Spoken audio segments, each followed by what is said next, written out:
Welcome to Cricket Center. We're looking at two teams which have had glorious starts but contrasting finishes. And yes, it's about Kings 11 Punjab and Royal Challengers Bangalore. Kings 11 Punjab won 5 out of 5 in phase 1, and we're talking about Royal Challengers Bangalore. After two remarkable wins, the last three was an absolute washout. First up, let's take a look at Kings 11 Punjab and how things panned out for them. Yes, not all was well with them because you're talking about the bowling attack in particular. They were conceding too many runs. And after a shock win against Chennai Super Kings, I think from there on, they started believing they can beat any team. And Chennai Super Kings, they conceded 205, and they won the game primarily due to their batting and Maxwell in particular. And Maxwell, around him, I think it's a lot of others who contributed, but quite a few who were absolutely brilliant. So the batting part of it was quite formidable for Kings 11 Punjab. In the second game, it was Rajasthan Royals that they beat. They conceded 191. Yet again, a factor of batting doing well, but the bowling conceding too many runs. So going into the last three games, they had to think about what other changes they need to make. And they thought about it. They made quite a few changes with their bowling. Prudent changes, obviously, and that worked out. But before then, take a look at how they actually went about the aspect of batting. I think it's the power play overs that really made quite a few difference. And in this, Maxwell doing well, Miller doing well in the middle, you had to have that kind of a rousing start. Sehwag didn't have anything to prove, and that's what he claimed and kept mentioning time after time. And when he did that, a rousing start from him, as Teddy Pujara to partner him, the two of them together were probably the best of the opening partnerships, you might say. They added 40 plus on 3 occasions, and in the run rate, they looked a touch slower only to Chennai Super Kings. And if you compare them with Brendan McCullum and Dwayne Smith, I think you look at Pujara and Sehwag being the second best, you would ask how. And the reason is Sehwag and his cameos certainly work most of the time. And all along, when you look at good power play overs, momentum achieved, you had to get the middle order cracking. And this is where Kings 11 Punjab scored much higher than all of the others. And you take a look at, this is what they achieved, 9.38 as runs per over, and the second best being Kolkata Knight Riders at 7.62. That's a huge difference, isn't it? 84 runs was the average scored in the middle overs. They just took the game away from the opposition. And that's the reason why they were able to chase tall targets like 205 and 191. So they had to have their bowling clicking. Batting was pretty much good. And in the death overs, they were really good because they had Maxwell batting all the way to the end and Miller to come in and crack things around. So whipping was really good in the death overs as well. So batting clicking, we're talking about how well the bowling had to be. And steady changes were made. This is where I think they really got smart. The first two games, bowling not doing well. They had Murli Karthik in, they tried Avana, but a couple of changes that they made. Rishi Dhawan, touted one of the best domestic all-rounders. Well, he had a few tricks up his sleeve, particularly the knuckleball, different variations in length, and off the seam up bowling. I think he's one of the best you can see. Well, the best part of it, Sandeep Sharma coming into the team. Not only did he pick wickets, the best part of it was he looked so good at the start, in the power play overs, and also at the death. They needed someone to come in and support the experienced Mitchell Johnson and Lakshmipati Balaji. So they had two youngsters doing that, and not to forget Akshar Patel. This is how most of the teams fared against them. And the last three, as you can see, 121, 109, 124. Clearly, the bowling settled down, formidable batting, and they looked the best team in the competition so far. That's why they finished 5 out of 5. Time to talk about how the bowlers fared. And Lakshmipati Balaji set things afire when they needed the bowling to click after first two wins. 4 for 13 against Sunrisers Hyderabad, and that bowling them out for 121. Balaji smiled all the way through. And against Kolkata Knight Riders, one of the tougher teams in the competition, they had to have these young men clicking. It was Sandeep Sharma doing well, 3 for 21. Akshar Patel, 2 for 16, the left-arm spinner. We'll speak about him a little later in the program. Talking about Royal Challengers Bangalore, after the first two wins, they had to come against the strong Kings 11 Punjab. This was the moment for Kings 11 Punjab to strike, and the bowlers did fabulously well. Mitchell Johnson was waiting for that moment, 2 for 19, and then he had the support of Sandeep Sharma, 3 for 15, Rishi Dhawan, 2 for 14. Now, all along, they were the team that were looking to score 170 plus, and they did that. And they were the best in the competition. They averaged 170 plus all the time. So I think Kings 11 Punjab, no surprises, because one step at a time, they kept going. Stand out, one guy, Akshar Patel. Well, just new into first-class cricket. Only 8 matches played, 29 wickets claimed as a left-arm spinner, and only 3 half-centuries. You can't really say that he is stepping to be one of the best all-rounders in the game. But this has been the moment for him. He has taken it. All 5 games, they have put faith in this young man. And when you support youth, it's often that youth pays you back. And this is the reason why Akshar Patel has been able to do well. His economy of 5.72, one of the best amongst the bowlers in the competition. And you can see that he's going to do better when he gets into the second phase, because one into India, I think the wickets will start helping him. So Akshar Patel, excellent performance, and he's supported. He's been the lone spinner. They've tried Murli Karthik. They've tried a few other options. But this combination of bowling is really helpful. And this is why Kings 11 Punjab, formidable batting, very settled bowling unit. And overall, I think this is an excellent lineup. They have had 5 out of 5 wins. Coming back into India, I think they will do much better, because once you get this kind of a zip at the start, you're never going to lose out.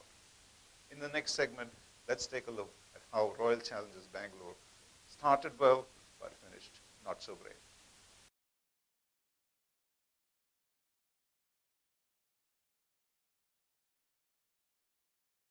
In our first segment, we talked about Kings 11 Punjab. Well, we also said that Royal Challengers Bangalore had a glorious start, but a lousy finish to the first phase. But then you have to see the reasons for that. I'm sure there are plenty. As we go along, we'll analyze that. Great start, winning by 8 wickets against Delhi Daredevils and against Mumbai Indians by 7 wickets. Expecting the team actually to build up on that kind of a momentum. Wasn't to be. Losing out to Kolkata Knight Riders by 2 runs. That's where perhaps the dip started. We're going back to Chris Lynn catch, and I had mentioned how it was taken. Well, you might definitely have enjoyed the description, and besides the description, continue to watch that particular catch. We will all do that many times over, and still wonder, how is it possible? Possible it would be because Lynn is quite capable of bringing out a catch like that. Overall, I think the fortunes changed for Royal Challengers Bangalore with that game, and the dip from there on, well, losing to Rajasthan Royals after scoring just 70 runs. That is a dismal performance. Well, that is shattering to a dressing room altogether. And then up against Kings 11 Punjab in the next game, one of the powerful teams in the unit, and also contenders to winning the tournament after 5 consecutive wins. You look at that, losing by 5 wickets, that's really not going to help. Problem areas for RCB has been surely the start. I think that's an area we're talking about injury concerns, because Chris Gale couldn't feature, he could feature in 1 game out of 5. And Nick Maddinson obviously is out with an injury. Entire season is gone for him. And replacement coming in the form of Riley Rizou. Oh, it's a twin twister, or rather it's a tongue twister. Any which way, is that going to help? It's a really, really bad situation for the RCB unit, because they're so twisted at this point in time. Their performance coming out of Virat Kohli, De Villiers, and Yuvraj Singh, just not sufficient enough to win matches. Yuvraj Singh, you never know, because if the top clicks and then he can give you that kind of batting performance, he can ride high and all on his own can win matches. But Virat Kohli, that's really surprising. 105 runs in 5 innings. How suddenly that form has deserted him. De Villiers is another big surprise. You look at the manner in which he's got his runs, and if a strike rate of 96 is associated to him, that's absolutely dismal. And he's made a score of 45 as his best, of 48 deliveries. That's something you never ever associate with an A.B. de Villiers. Well, he's the one who fell to that remarkable catch by Chris Lynn. Has that changed? Perhaps it has. And they'll have to get the act together with the batting. Hasn't gone really their way at all. And if you look at the power play overs, they have lost 3 wickets at an average in the power play overs. It's another reason why they've really not gained any momentum for people like Virat Kohli or A.B. de Villiers to come in and support. Virat Kohli, A.B. de Villiers, not in great form, is another situation of the death overs also not going great, because in the death they have averaged 7.34. They're last or second last in the table. So overall, batting issues huge for Royal Challengers Bangalore after winning the first two games easily. The last three games not going well at all, including getting bowled out 70. Good time to take a look at the bowling front, because beyond Mitchell Starc, they felt there's no one there with anything incisive enough to bowl opposition out or to restrict them. But Mitchell Starc has a reasonable outing there. Albie Markle, he's an all-rounder, but not at the top of his game. He can be a huge support, but still, along the way, you needed some Indian seamer to come along. They tried Dinda. Dinda could have extreme days. He could be too good, or he can be so bad that he could go for 4 over 60 runs, and that's definitely not going to help your cause. You need somebody consistent. This is where Varun Aaron has come in, and he's done a job. He's not only bowled 90 miles per hour, it is no surprise. He's definitely one of those young quickies, but he's done it very efficiently. Bowled well at the start in the power play overs, and the death overs has also been really good. So he's one you want to look forward to, and Indian cricket will definitely want to see how well he sustains himself, because there have been certain areas of concern, particularly regarding his fitness levels. So this is good. If he's going to be consistently 90 miles per hour and efficient with his line and length, you want to carry on watching him and doing a good job for the Indian cricket team.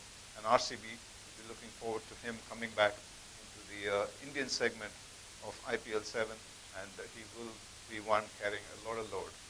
Besides that, we're looking at emerging stars. We talked about Akshar Patel, who calls himself Aksar, but this one is Chahal. And Chahal, the leg spinner, definitely has made a name for himself. Even in the last season, he's done well.